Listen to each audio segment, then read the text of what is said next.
Hey guys, I'm just going to get you started on factoring binomials and perfect squares. That is the worksheet that was in that original package, or like go home on when you came to get your stuff, that looks like this. You'll know it's the right one because it has all of these multiple choice, and the multiple choice looks a little weird.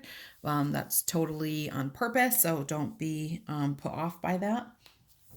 So I just want to get you guys started because we obviously won't see you to get to answer your questions, and I want to make sure that you're not intimidated by this. So taking a look at these, what I would recommend is when you're going through, I would look for whether or not these are binomials that you're going to take something out of, or if they're perfect squares. Can I split them into those squares that we were talking about in the last video? So when I look at something like number 1, what I'm noticing about number 1 is that I can split this into 5 times 5, x squared times x squared, and y times y. If I take this and I multiply it by itself, I would get this. And also, if I was to take this one, 9 times 9 is 81, x times x is x squared, and y to the second power multiplied by itself is y to the fourth power. So when I look at this one to me says perfect square. So I would look through my list and I would look for plus and minus of these two things. So right here, this IT is actually this perfect square of this one. So I'm going to put this IT right here.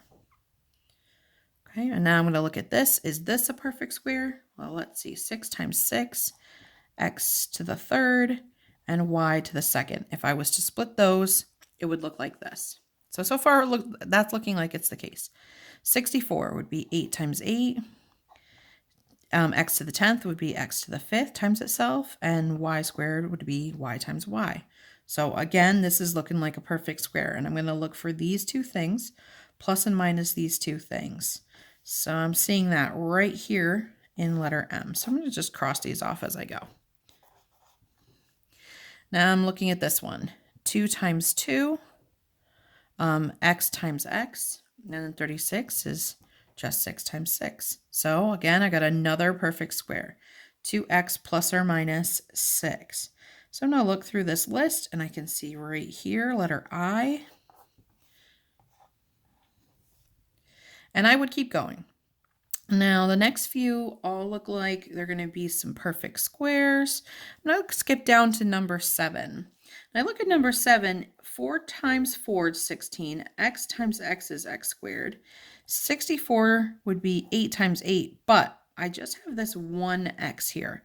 So it turns out this one is not a perfect square.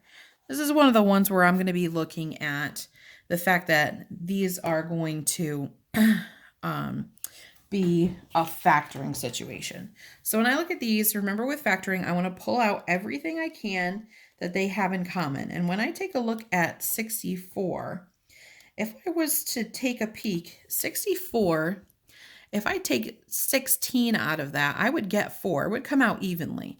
So actually, this one would be a result of taking 16 out of both. Oh, sorry. I just realized I went and skipped down. I forgot to skip down here. 16 out of both. I can take an x out of this, and I can take an x out of this. So if I do that, in this first one, I'm just left with an x. And in the second part, I'm going to keep this minus sign. We just said 64 divided by 16 is 4. And if I take this x out right here, then there's none left when I do that. And this would just close off. And now I'm looking for this case over here. Well, that's E. So I would put E in for this one. All right. So I would look for cases where you can split them and where you can't. Taking a look at something like 15, this would be a case where you can't split them because there's no way to split this 5. So this would be another factoring one versus a perfect squares one. I'm noticing that a lot of these look like they're perfect squares. So I'm going to let you guys continue with this, and then I'll post the answers, and we'll make sure that you guys are following along, okay? Again, reach out with questions if you have any, and have a nice day.